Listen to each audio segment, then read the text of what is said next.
नमस्कार, बहुत स्वागत है आपका। आप देख रहे हैं ग्रैंड धर्मा सन्मार्ग। पुत्रदा एकादशी गुरुवार के दिन इस बार मनाई जा रही है और इस एकादशी के दिन संतान प्राप्ति के लिए, संतान के उज्जवल भविष्य के लिए व्रत रखा जाता है, पूजा पाठ किया जाता है। लेकिन इस दिन दीपक भी एक ऐसा जलाएं कि आपका कुल रोशन रहे। गुरुवार का दिन देवगुरु बृहस्पति का दिन है और इस दिन श्री हरि को विशेष तरीके से अगर मनाया जाए, कुछ प्रयोग किए जाएं, कुछ नियम का पालन किया जाए तो मान्यता है कि श्री हरि की कृपा पाना आसान हो जाता है। जब आप गुरुवार के दिन पूजा अर्चना करते हैं तो कुछ बातों का विशेष ध्यान रखिए। जैसे कि गुरुवार के दिन आप झाड़ू तो लगवा सकते हैं पर पोछा नहीं लगवाना चाहिए। और उसके पीछे धार्मिक कारण ये है कि जीव हत्या ना हो। पोछा लगाने से और झाड़ू लगाने से क्या होता है ना, आप कीड़े मकोड़े के आपने बाहर कर हटा दिया, लेकिन पोछे में क्या होता है, पानी के सहारे वो चिपकेगा, फिर वो बेकार मर जाएगा। तो दोषों से मुक्ति पाने के लिए अब मान लेते हैं बहुत इमरजेंसी है, या फिर आप भूल गए थे, पोछा लगा दिए, तब एक बर्तन में पानी ले लें, उसमें एक चुटकी हल्दी डाल दें और पूरे घर में छिड़काव करें और मुख्य दरवाजे पर भी छिड़क दें, दोषों से मुक्ति मिल जाएगी। अब अपने घर के मुख्य दरवाजे को आम के पत्तों के बंधनवार से या अशोक के पत्तों के बंधनवार से सजाइए। साथ ही चावल थोड़ा सा भिगो लें, उसको पीस कर उसका गाढ़ा सा पेस्ट बनाएं, उसमें 1-2 चुटकी हल्दी का पाउडर डाल दें और उस पेस्ट से, वो जो गाढ़ा पेस्ट आपने बनाया है, उसको मिक्स कर ले अच्छे से। इसी से स्वस्तिक का निशान घर के मुख्य दरवाजे के बाहर की तरफ से बना दें और दोनों तरफ 2 खड़ी रेखाएं अवश्य डालिएगा। खड़ी रेखाएं मतलब लक्ष्मी को बांधती है ये रेखा। इसके बाद जब आप पूरे घर की सफाई करवा लें, तब सफाई करवाने के बाद आपको पानी का छिड़काव करना है और एक छोटा सा प्रयोग करें। एक बर्तन में अपने घर से जैसे आप बाहर निकलिएगा तो आपका जो दाहिना हाथ साइड जगह, दाहिने साइड याद रखिए, घर के अंदर ही ये प्रयोग करना है, लेकिन घर से बाहर निकलने की तरफ जो दाहिना हाथ साइड होगा, उस साइड एक बर्तन में पानी रखें। संभव हो तो कुछ फूलों की पंखुड़ी रख दें और इस पानी को अगले दिन उठाकर किसी पौधे में डाल दीजिएगा। एक तो ये माँ लक्ष्मी का आगमन का सूचक भी है और ये बस ये समझ लें कि प्रसन्नता भरा वातावरण भी देगा और सुरक्षा कवच बनाता है। देवगुरु बृहस्पति का दिन है तो आप केला जरूर अर्पित करते होंगे। पीले पुष्प की माला उन्हें अर्पित कर सकते हैं। माँ लक्ष्मी को अगर एक बेलपत्र भी नियमित रूप से अर्पित करें, वैसे श्रीहरि को भी बेलपत्र अर्पित किया जाता है, तो धन की कमी कभी नहीं होती। पंचामृत का प्रसाद बनवा सके तो सर्वोत्तम होगा, नहीं बनवा सके तो कोई बात नहीं। देवगुरु बृहस्पति की पूजा में बहुत सारे विधान हैं, लेकिन एक बात याद रखिए कि भूल कर भी केला मत खाइएगा, क्योंकि केला आप नहीं खा सकते। केला खाने से दोष लगता है। गुरुवार के दिन आपका गुरु कमजोर हो जाता है। संभव हो तो केसर या फिर चंदन या फिर हल्दी का तिलक भगवान को लगाएं और आपकी उंगली पर जो लगा रह गया उसी से खुद भी तिलक करें और आप चाहे तो एक प्लेट में लेकर पूरे घर के लोगों को तिलक कर सकते हैं। सबका गुरु बेहतर होगा, धन यश मान सम्मान सुख बढ़ता चला जाएगा। अब इसके बाद बारी आती है तुलसी जी की पूजा की। धार्मिक मान्यता के अनुसार श्री हरि की कृपा पानी हो तो गुरुवार के दिन तुलसी की पूजा जरूर करें, जीवन में सुख समृद्धि बढ़ता है। तो इस दिन जब आप तुलसी जी की पूजा करेंगे तो 1 लोटा जल में 1 चुटकी हल्दी डालकर उन्हें अर्पित कर दें। संभव हो तो थोड़ी सी मीठी वस्तु भी रख सकते हैं। और देवगुरु बृहस्पति का अगर आप व्रत कथा करते हैं तो इस दिन बहुत अच्छा है, केले के पेड़ की पूजा करें और आप नहाने के पानी में भी हल्दी डालकर नहा सकते हैं, गुरु बेहतर होता है। पान का पत्ता अगर संभव हो तो देवगुरु को अर्पित करें, उन्हें बहुत पसंद है। और जब भी देवगुरु की पूजा करते हैं एक सिक्का अर्पित किया करें, उसी सिक्के को उठाकर संभाल कर रख लें, फिर अगले गुरुवार के दिन अर्पित करें, क्योंकि बिना दक्षिणा के पूजा पूरी नहीं होती। यह सिक्का बड़े काम की, जब भी कोई शुभ कार्य के लिए जाएं इस सिक्के को लेकर जाएं, काम पूरा होगा आपका। और लाकर फिर वहीं पर रख दें देवगुरु के पास। ओम ब्रिंग बृहस्पते नमः, ये मंत्र का जितना ज़्यादा जप हो कर सकते हैं।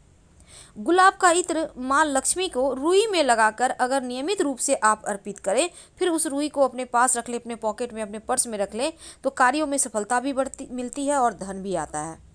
और अंत में आप आरती कीजिएगा। लेकिन एक खास प्रयोग देखिए, देवगुरु बृहस्पति को वैसे तो चावल अर्पित नहीं किए जाते, लेकिन किए भी जाते हैं। आप उसमें हल्दी मिक्स करके देवगुरु को अर्पित करें। प्लेन चावल, सादा चावल मत अर्पित कीजिएगा, दोष लगता है। या आप चाहे तो थोड़ा सा कुमकुम मिक्स करके भी कर सकते हैं। गुरुवार के दिन अगर आप कलश स्थापित करते हैं तो क्या करेंगे, कलश में एक सिक्का, एक सुपारी डाल दीजिएगा, उसमें पंच पल्लव रखिएगा और उस कलश के गले में मौली धागा बांध दीजिएगा। और इस जो आपने पंच पल्लव रखा उसके ऊपर एक सेब या एक केला या फिर एक नारियल जो भी आपके पास है रख दें और फिर पूजा करें। देवगुरु बृहस्पति की पूजा में आप लड्डू का भी भोग लगा सकते हैं और गुड़ और चने का भी भोग लगा सकते हैं। वैसे गुड़ चने का भोग आप केले के वृक्ष में भी अर्पित कर सकते हैं। गुरु संबंधी हर दोष समाप्त हो जाता है। और जब धन की मुश्किलें जीवन में ज़्यादा परेशान करे तब एक छोटा सा प्रयोग कीजिएगा।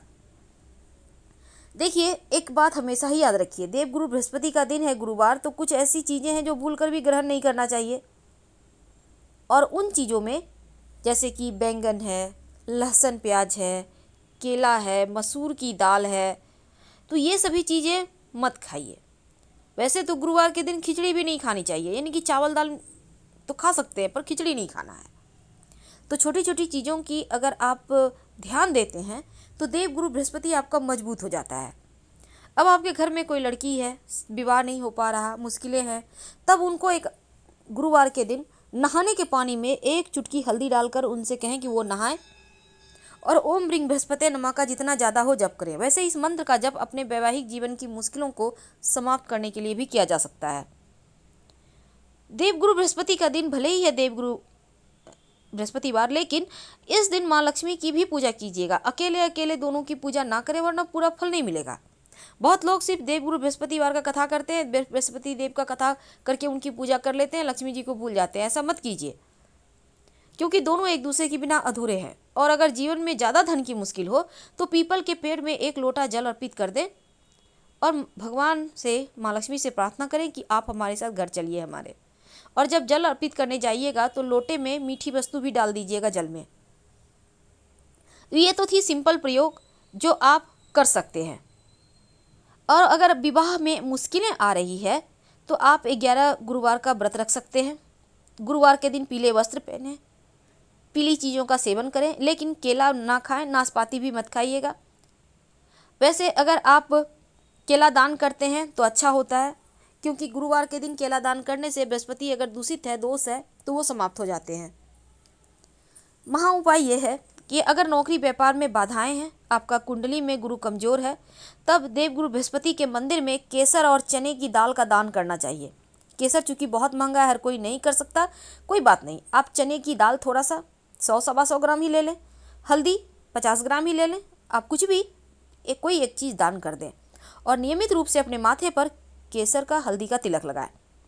वैसे हल्दी डालकर ही पानी में नहाया करें, ये सर्वाधिक अच्छा है। और जब भगवान सूर्य को जल अर्पित करेंगे तो एक चुटकी हल्दी डालकर ही अर्पित कीजिएगा। हर तरह की मुश्किलें समाप्त होती है, संतान, धन, यश, मान, सम्मान, सुख, ऐश्वर्य सब बढ़ता है।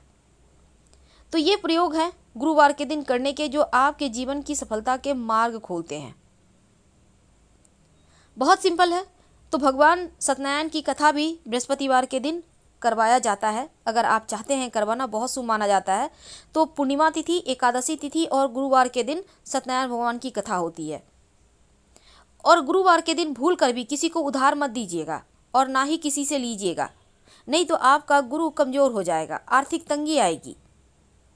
देवगुरु बृहस्पति का जो आपके घर में तस्वीर है, उनके माथे पर मोर पंख जरूर सजा दीजिएगा।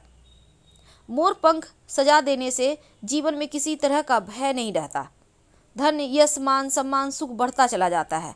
और नियमित रूप से अगर देवगुरु बृहस्पति को आप श्रीहरि का, अगर आपके घर में भगवान श्री कृष्ण है तो तुलसी की मंजरी या फिर 2 तुलसी का पत्ता अर्पित करें।